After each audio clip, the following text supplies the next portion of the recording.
for a very long time, women have dominated that space and offer, unpaid care work, especially domestic work. When it comes to parenting, caring for the children, when it comes to caring for the elderly, when it comes to doing all household chores, including cooking, fetching water, firewood, tremendous work, contributes to human capital, to the children, and to the economy at large. But unfortunately, they are not rewarded. And many times it bars them from participating in the economic development process. So we think that if we intervene by putting in place strategies that help these women to either be assisted on parenting or caring for the elderly, or even reduce on the time they spend on these household chores, can be very helpful. So the purpose of this meeting was to invite different stakeholders, because this project has 3 work streams.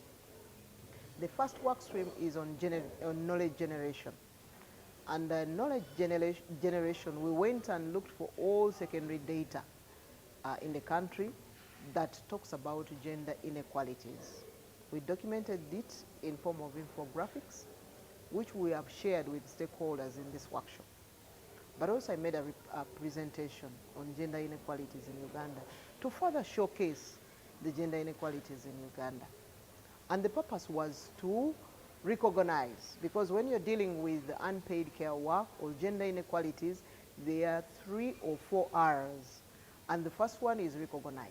So we generated knowledge to make people recognize and know the gender inequalities in Uganda, in the economic empowerment, as far as education is concerned, as far as unpaid care work is concerned, in the political space, as far as leadership is concerned, both at the national level and the local level, and social justice, the way women are treated.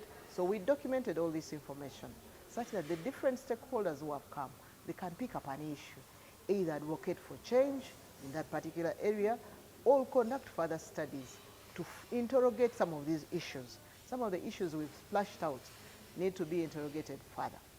The second work stream for this project is capacity building. And we are going to train. We're going to train gender focal persons from government MDAs and also champions. So how do you conduct a gender analysis of a policy, of a strategy, so that we go through that kind of training, but also we'll train them on gender advocacy, policy advocacy. How do you advocate for a policy change? How do you advocate for a strategy change?